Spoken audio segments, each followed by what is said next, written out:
It is with deep regret and sadness that I have joined the rest of America to see the carnage, the pain, and the anguish taking place in my hometown of Baltimore, Maryland. To see what can emanate from hopelessness is a reminder of two things. First of all, the damage that hopelessness can do, the wrong that can be expressed by people in their frustration so that they wind up doing the very thing that they're complaining against. At the very same time, I recognize this demonstrates the need for the Church of Jesus Christ to offer the hope that is missing in so many people's lives. It was especially disheartening to see that so much of the carnage took place at McDonough because I went to Douglas High School.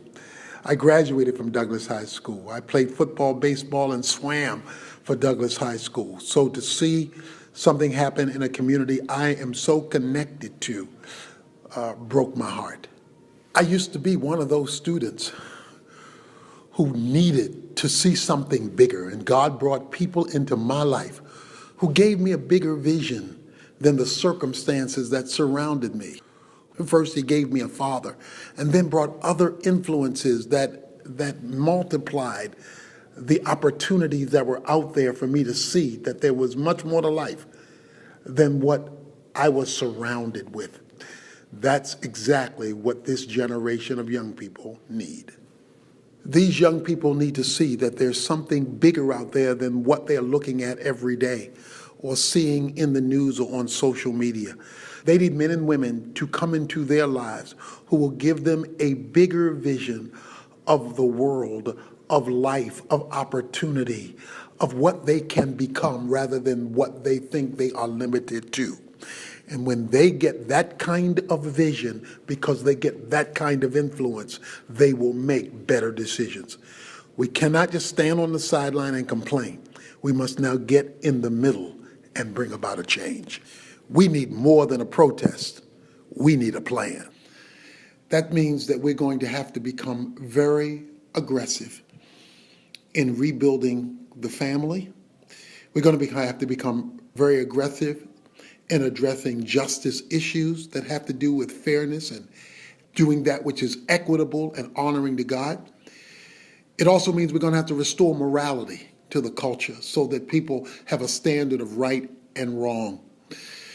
It means that the church now must become the centerpiece of mobilizing across racial and cultural lines to do what Jesus said we must do when he said he came with good news to the poor, the captive, and the disenfranchised, to offer a jubilee. That's why at the Urban Alternative, we're offering a 3-point plan. First of all, for churches to come together and to have a solemn assembly, a sacred gathering, re-inviting God in the midst of our lives and our families and our communities. And then to do good works, primarily through the adoption of schools. We see through these young people that they need direction. And since so many don't have nuclear families with mothers and fathers, we have to provide surrogate families so that these young people get the direction that they need for wise decision making. And then through that unity of solemn assembly and good works, to speak with one voice about the changes that need to occur.